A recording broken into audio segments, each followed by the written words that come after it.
4 দিন আগেও এই নির্জন শহরটির কোনো অংশই এরকম দেখাচ্ছিল না। এবং যেহেতু এই শহরটি গুয়েতামালার ঘন জঙ্গলের মাঝে অবস্থিত এবং এমন একটি এলাকা যা গ্রীষ্মের চরম ঝড়ের সম্মুখীন হয়, আর সেটা এখানকার বেশিরভাগ ছোট ঘরগুলি সহ্য করতে পারে না, তাই এখানকার বাসিন্দাদের বাড়িগুলিকে পুনর্নির্মাণ করতে হয় নিজেদের পরিবারকে সুরক্ষিত রাখতে। যাই হোক, গুয়েতামালা সিটি এখান থেকে 4 ঘন্টার দূরত্বে অবস্থিত, যেখানকার পরিবেশ এর সম্পূর্ণ বিপরীত। অনেক বেশি ইনফ্রাস্ট্রাকচার এবং কাজের সুযোগও সেখানে রয়েছে, আর আমরা এই ব্যবধানটাই কমাতে চাই। যেই আমরা গুয়েতামালার এই সম্প্রদায় সম্পর্কে জানতে পেরেছিলাম, আমরা টেচোর সাথে যোগাযোগ করেছিলাম। এটা এমন একটা সংস্থা যার সাথে আমরা 2 বছর আগে কোস্টারিকাতে দরিদ্রদের জন্য 10টা বাড়ি তৈরি করেছিলাম। এটা দেখতে যে আমরা কিভাবে এই প্রত্যন্ত শহরটিকে ধ্বংস হওয়ার হাত থেকে বাঁচাতে পারি। এবং ঠিক 1 সপ্তাহ পরে ড্যারেন গুয়েতামালা সিটির বাইরে এসে পৌঁছেছিল।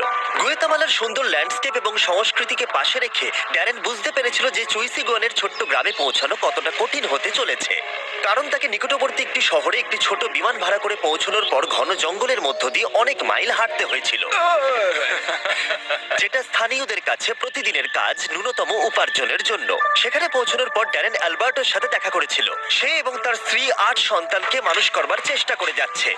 তাদের প্রতিদিন ঘন্টার পর ঘন্টা হেঁটে নিকটবর্তী শহরে পৌঁছে কাপড় বিক্রি করতে হয় মাত্র $2 রোজগার করার জন্য, যার অর্থ হলো এই পরিবারের প্রত্যেকের ভাগ্যে থাকে সপ্তাহে মাত্র $1। শুধু তাই নয়, এই 10 জনের পুরো পরিবারকে একটা বেডরুমেই থাকতে হয়।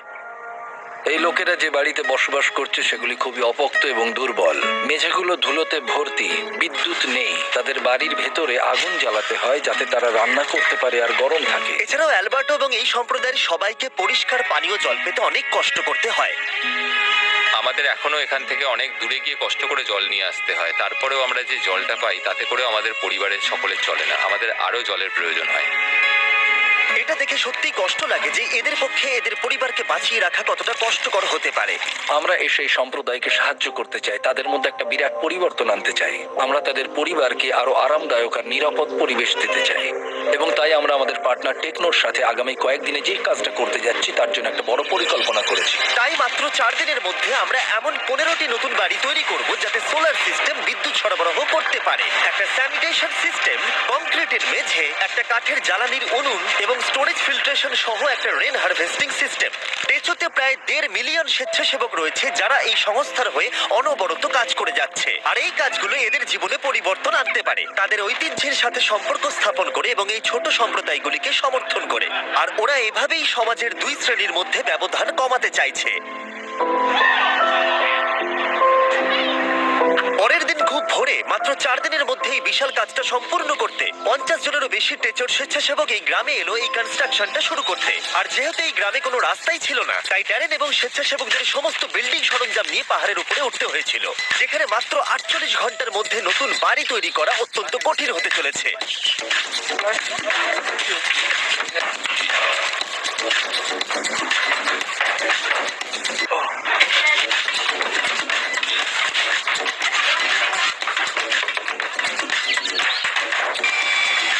দুদিন পরে ঘরের কাঠামোগুলো শেষ করাই সম্ভব হয়েছে। যাই হোক, মাত্র 48 ঘন্টার বাকি আছে।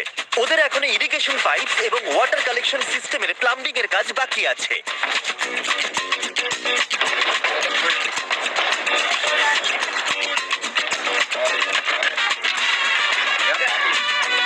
এখন থেকে এরা এখানে প্রচুর জল জমা করতে সক্ষম হবে, এবং সেই জল তারা ব্যবহারও করবে বৃষ্টি যদি নাও হয়। এটা এদের জন্য একটা বিশাল ব্যাপার। আমার আগে কখনো ড্যারেনের ক্ষমতায় সন্দেহ ছিল না, কিন্তু এখানে ওরা আমাকে অবাক করে দিল। বিশ্বাস করতে পারছি না, ওরা গোটা কাজটা সূর্য ওঠার আগেই শেষ করে ফেলে। অ্যালবার্টো এবং তার পরিবারকে নতুন বাড়ি তৈরি করে দিয়ে ওরা অবাক করে দেয়, আর বাচ্চারা তাদের উত্তেজনা ধরে রাখতে পারছিল না। এবার রিবনটা কাটা যাক।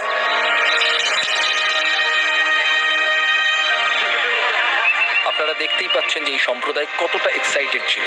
অভিব্যক্তি তাদের চোখে মুখে, তাদের কণ্ঠে উত্তেজনা ছিল, এবং আমাদের জন্য এটা একটা দারুণ অভিজ্ঞতা। আমরা তাদের জন্য যতটা করতে পেরেছি তারা তার থেকে অনেক বেশি আমাদের কৃতজ্ঞতা ফিরিয়ে দিচ্ছিল। ওদের কাছে এখন আগের থেকেও অনেক বেশি রোজগারের সুযোগ থাকবে, যেহেতু তাদের প্রতিটা ঝড়ের পর নিজেদের বাড়ি নতুন করে আর তৈরি করতে হবে না। আর টেচো দ্বারা নির্মিত নতুন রাস্তাগুলি ওদের জীবন আর যাতায়াতকে অনেকটাই সহজ করে তুলবে। শিশুরা এখন রাত্রে পড়াশোনা করতে পারবে কারণ ওদের কাছে এখন বিদ্যুৎ আছে। নতুন উনুন তাদের খাবার তৈরি করা আরো সহজ করে দেবে, আর এই সুযোগগুলো এই সম্প্রদায়কে আরো এগিয়ে নিয়ে যাবে। আর এভাবেই এই শহরটা একদিন না একদিন পাশের ওই ঝাঁ চকচকে শহরটা ঘন্টার মতোই হয়ে উঠবে। আর তাই এখন অ্যালবার্টো এবং তার পরিবারকে আগের মতো আর কষ্ট করতে হবে না। আমরা সবকিছু নিয়ে খুবই খুশি। আমার স্ত্রী এবং আমার বাচ্চারা ইতিমধ্যে প্রচন্ড খুশি হয়েছে, আর আমিও এখন অত্যন্ত খুশি। শুধু 15টা বাড়ি তৈরি নয়, তার পাশাপাশি আমরা একটা কমিউনিটি সেন্টার তৈরি করেছি, যাতে রয়েছে স্কুলের জন্য অনেকগুলো ক্লাসরুম, যেখানে বর্তমানে রয়েছে মাত্র 2টো ক্লাসরুম। মহিলারা এখানে নতুন স্কিল শেখার জন্য ট্রেনিং আর ওয়ার্কশপেরও সুযোগ পাবে, যাতে তারা নতুন জব খুঁজে পেতে পারে।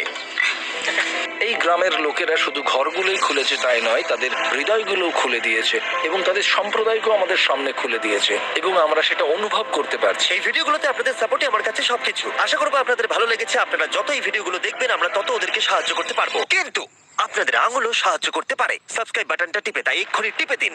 তারপর আমাদের কমেন্টে জানান, আর রেগে যান তার উপরে যে সাবস্ক্রাইব করছে না। রাগ করুন কিন্তু সুন্দরভাবে, কারণ আমরা পজিটিভিটি চাই। কিন্তু রাগ করুন প্লিজ, যাতে ওরা সাবস্ক্রাইব করে দেয়। বাই।